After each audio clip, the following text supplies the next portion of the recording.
Bismillahirrahmanirrahim. Assalamualaikum warahmatullahi wabarakatuh. Alhamdulillah. Alhamdulillahi rabbil alamin wa bihi nasta'in ala umuri dunya waddin. Wassalatu wassalamu ala khairil mursalin sayyidina Muhammadin khatamin nabiyyin wa ala alihi wa sahbihi ajma'in. Allahumma salli ala sayyidina Muhammadin nurikas sari wa madadikal jari. Wajma'na bihi fi kulli atwari wa ala alihi wa sahbihi ya nur. Nawaina ta'allum wa ta'lim wa tadhakkur wa tadhkir wa naf'a wal intifa' wal ifadah wal istifada wal hatha ala tamassuki bi kitabillahi ta'ala wa sunnati rasulih sallallahu alaihi wasallam wa du'a ila al-huda wa dalalata ala al-khair ibtigha'a wajhillah wa mardatihi wa qurbi wa thawabih. Subhanaka la ilma lana illa ma 'allamtana innaka antal alimul hakim. Wa tub 'alaina innaka antat tawwabur rahim waghfir lana warhamna bi rahmatika ya arhamar rahimin wa ya akramal akramin amma ba'd. Ya ma'asyiral hadirin wal hadirat, bapak-bapak, ibu-ibu, jamaah salat tarawih, salat witir, salat isya, Langgar Al-Hidayah yang dimuliakan oleh Allah Subhanahu wa taala. Bersyukur kita kehadirat Allah Subhanahu wa taala atas limpahan nikmat yang begitu banyak yang diberikan oleh Allah SWT, yang mana masih diizinkan oleh Allah SWT kita bisa melakukan ibadah, mengisi waktu-waktu kita selama bulan Ramadan ini dengan melakukan ketaatan kepada Allah Subhanahu wa taala. Mudah-mudahan apapun bentuk ibadah yang kita lakukan dalam bulan Ramadan ini menjadi amal yang ikhlas karena Allah, amal yang diridhai oleh Allah, amal yang diterima oleh Allah Subhanahu wa taala, amal yang diberikan balasan sebesar-besarnya oleh Allah Subhanahu wa taala. Amin ya rabbal alamin. Salawat dan salam semoga senantiasa Allah limpahkan kepada junjungan agung kita Nabi besar Muhammad sallallahu alaihi wasallam serta para keluarga beliau, para sahabat beliau, para tabi'in serta pengikut setia beliau ila akhir zaman. Allahumma shalli wa sallim wa barik alaihi wa ala alihi washabbihi. Ma'asyiral hadirin rahimakumullah, berbicara tentang Ramadan, berbicara tentang bulan puasa tidak terlepas dengan berbicara mengenai qiraatul Quran, membaca Al-Quranul Karim, karena memang bulan Ramadan adalah syahrul Quran. Kalau kemarin bulan Rajab syahrullah kata Nabi, para ulama mengajarkan kepada kita untuk memperbanyak istighfar, minta ampun kepada Allah. Bulan Sya'ban kemarin sebelum bulan Ramadan, syahri kata Nabi adalah bulanku, dan para ulama menganjurkan juga kepada kita untuk memperbanyak sholawat kepada Nabi dikarenakan dalam bulan tersebut turun perintah sholawat kepada Nabi. Dan juga dalam bulan Ramadan syahr ummati, bulan Ramadan adalah bulan daripada umatku kata Nabi. Dan para ulama juga menganjurkan kepada kita untuk memperbanyak qiraatul Quran, dikarenakan juga Al-Quranul Karim diturunkan di dalam bulan Ramadan. Sebagaimana apa yang dikatakan oleh Allah Subhanahu wa taala dalam Al-Quranul Karim, syahrul Ramadan alladzi unzila fihi al-Quran hudan linnas wa bayyinatin minal huda wal furqan. Bulan Ramadan di dalamnya diturunkan Al-Quranul Karim sebagai petunjuk bagi manusia, dan juga sebagai penjelasan atas petunjuk tersebut dan sebagai pembeda antara yang hak dan juga yang batil. Jadi dalam bulan Ramadan ini, di samping memang kita sudah diwajibkan untuk berpuasa, juga ada keistimewaan tersendiri dalam bulan Ramadan, yaitu turunnya Al-Quranul Karim. Bahkan dikatakan di dalam bulan Ramadan ini bukan sekadar Al-Quranul Karim yang diturunkan, akan tetapi seluruh kitab-kitab suci yang Allah turunkan kepada para anbiya wal mursalin terdahulu itu diturunkan di dalam bulan Ramadan. Kitab Injil diturunkan pada Nabi Allah Isa alaihissalam dalam bulan Ramadan. Kitab Taurat turunkan pada Nabi Allah Musa alaihissalam dalam bulan Ramadan. Kitab Zabur kepada Nabi Allah Daud alaihissalam dalam bulan Ramadan. Suhuf lembaran yang di dalamnya berisikan petuah-petuah nasihat yang diberikan oleh Allah kepada para anbiya wal mursalin, suhufi Ibrahim wa Musa, juga diturunkan di dalam bulan Ramadan. Jadi memang bukan terkhusus dalam bulan Ramadan ini diturunkan Al-Qur'anul Karim, akan tetapi ayat-ayat suci atau firman-firman Allah yang lain, kitab-kitab suci yang lain juga diturunkan di dalam bulan Ramadan.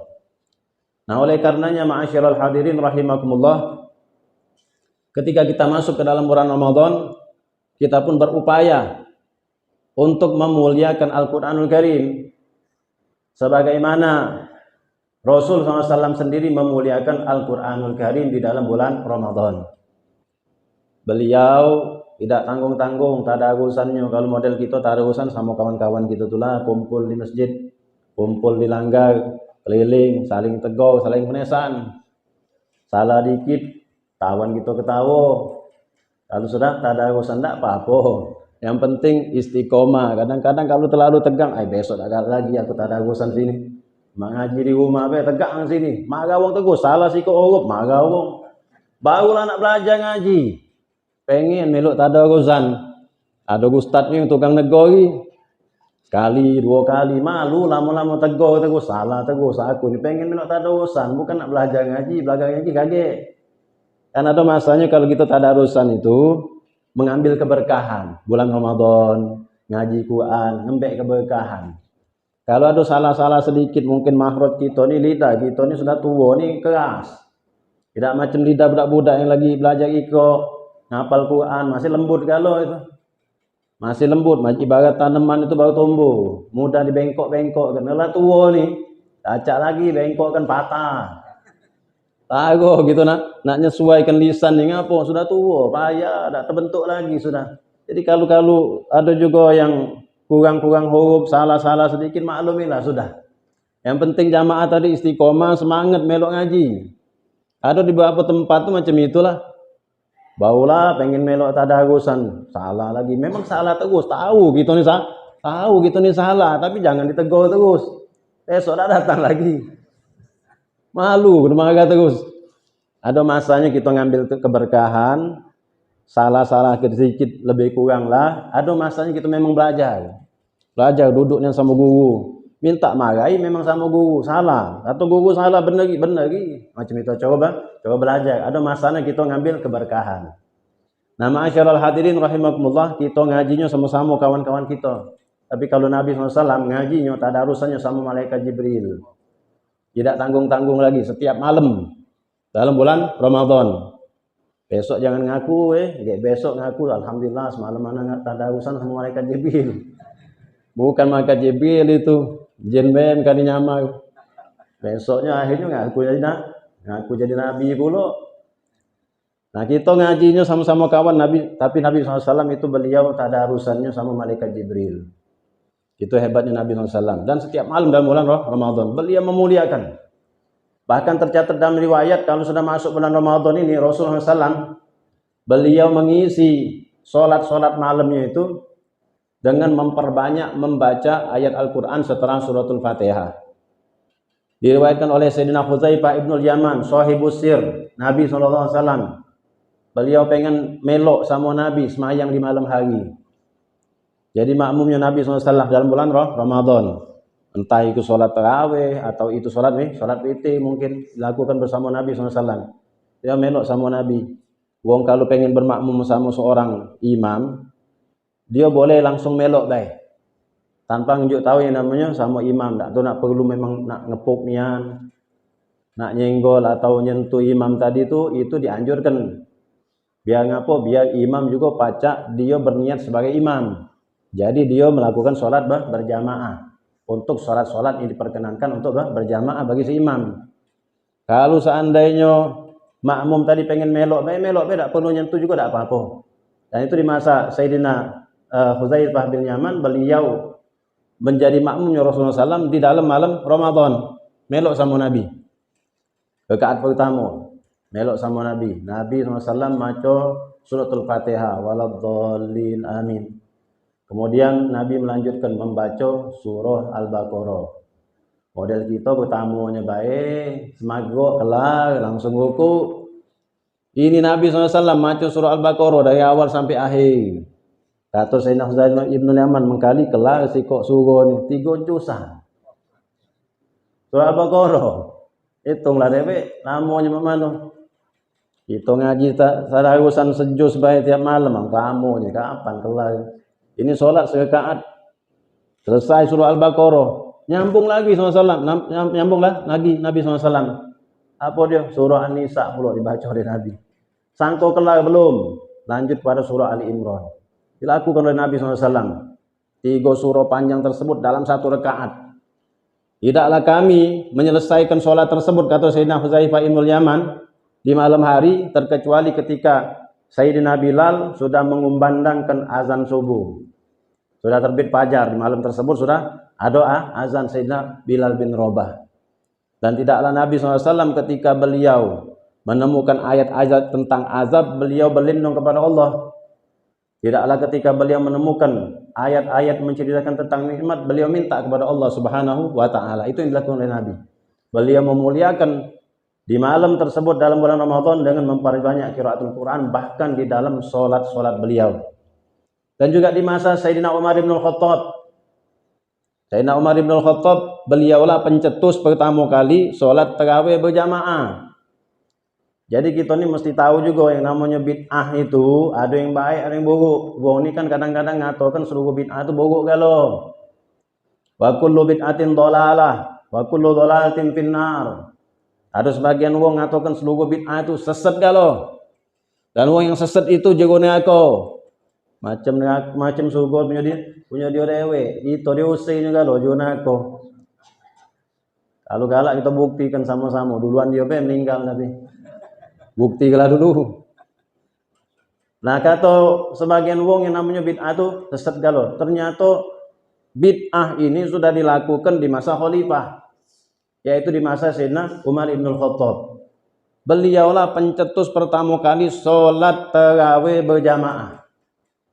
Di masa Nabi SAW ketika beliau masih hidup, beliau tidak pernah melakukan solat tarawih berjamaah.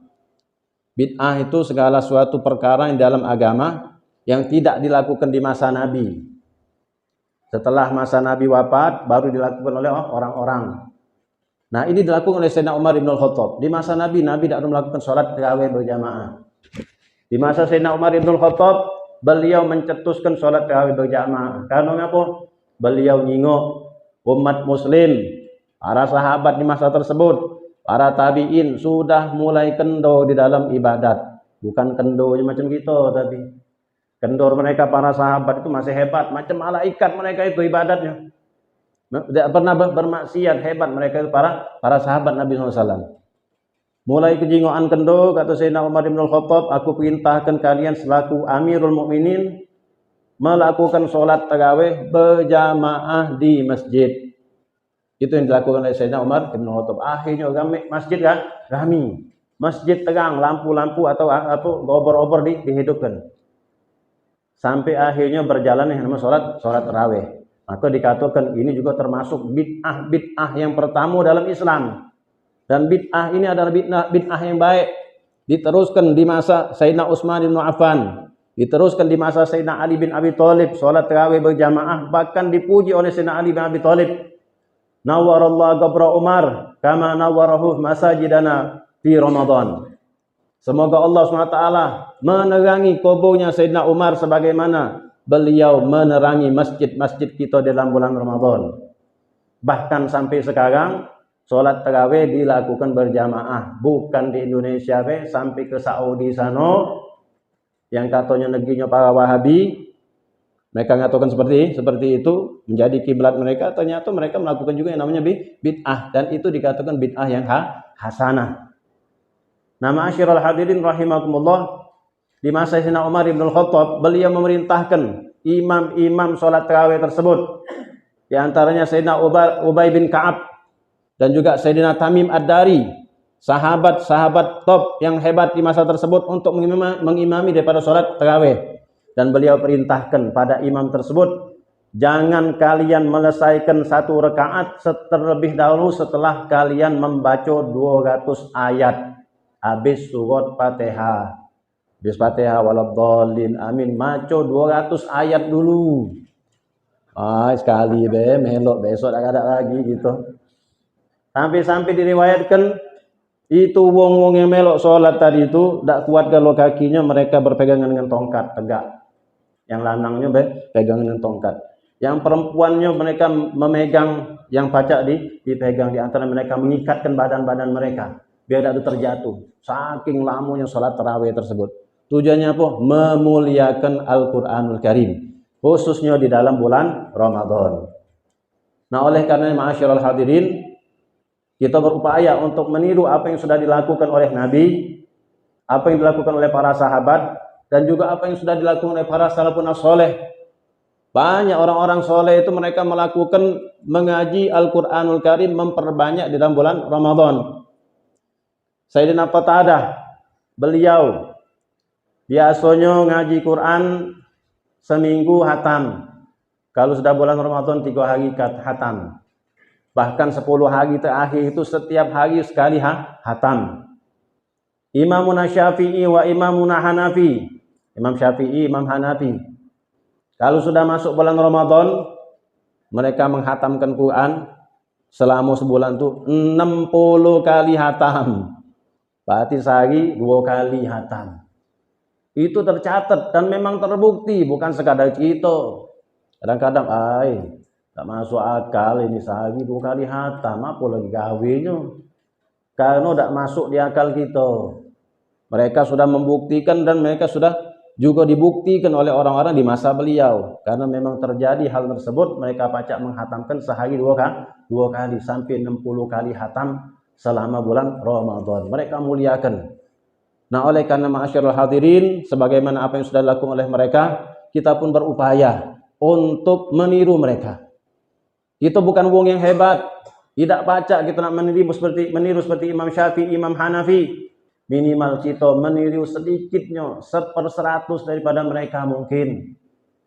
Tak pacak nak sejus sehari setengah juz jadilah. Tidak pacak setengah juz sehari 1/4 juz jadilah. Rubuk. Ada juga Quran itu kan ada batasan, juz'un 1 juz. Ada lagi nisful juz, nisib ketemu nisfun. Setengah, artinya setengah juz. Ada rubuk itu 1/4 juz. Dijingok di samping daripada Quran itu ada namanya rubuk, ada tulus, ada salasa, ada lagi nisib. Ada lagi paling sedikitnya kalau kita nak ngaji, magro, ain ke ain. Ain di samping Quran itu ada ain, itu magro. Dari satu ain ke ain itu satu magro. Itu menandai satu cerita atau satu hukum. Jadi kalau kita nak berhenti ngaji, pecilah di tempat yang ada ain tersebut. Jangan sampai kita meci di tempat yang bukan ain, karena sudah terpisah ceritanya. Karena sudah terpisah daripada hukumnya. Nah, itu ditandai dengan ain. Makanya ada ain yang panjang. Oh, lemak kawan aku tadi tadarusan, dia dapat ain yang panjang. Hampir sehalaman, aku dapat 5 baris. Ngapa macam itu ada yang panjang yang pendek? Itu menceritakan tentang kisah-kisah tertentu ataupun juga menceritakan tentang hukum. Makanya ada yang panjang, ada yang pendek. Nah, kalau kita pengen minimal sehari maco seain tadi, semagok jadilah. Yang penting istiqomah. Teruskan dalam bulan Ramadan selesai, jangan ditutup. Malam lebaran baca. Hari raya juga baca. Setelahnya juga sampai ke tahun yang akan datang tetap kita baca. Walaupun cuma semagrok. Tidak pacak macam yang maco banyak, tidak pacak. Maco semagrok, tapi yang penting istiqomah. Yang penting continue, yang penting dawam. Upayakan ngaji dulu jadilah. Kagetlah dulu nak mentadaburinya. Katanya kan kalau ngaji itu mesti mentadaburi, dipelajari ini apa dia isinya, apa dia artinya. Kaget dulu, ngajilah dulu. Ngembek keberkahan daripada Al-Quranul Karim. Kaget kalau memang ada masanya kita pengen mempelajarinya, pelajari. Yang penting ngajinya dulu. Ngajinya baik, sudah boleh pahala. Dengarnya baik, sudah boleh pahala. Bahkan dikatakan salah satu bentuk penglihatan yang mendapatkan pahala cuma dengan sekadar melihatnya, melihat mushaf Al-Quranul Karim. Nyingok Quran baik, sudah boleh pahala. Muka Quran dengan pandangan pengagungan, nyingoknya be. Anak dari dulu tak pernah belajar ngaji. Nyingok be boleh? Boleh nyingok be. Nyingok baik dengan pandangan pengagungan boleh pahala. Jadi lakukan qiraatul Quran. Tidak pacak meniru orang-orang yang soleh, wong yang banyak ngajinya, sedikit jadilah, tapi yang penting istiqomah di dalam qiraatul Quran.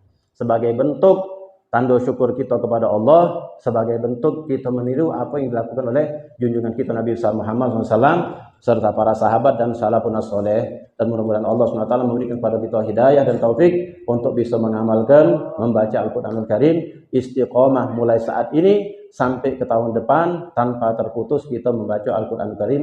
Amin ya rabbal alamin. Hadza ma naqulu lakum wa la'afu minkum. Wassalamualaikum warahmatullahi wabarakatuh.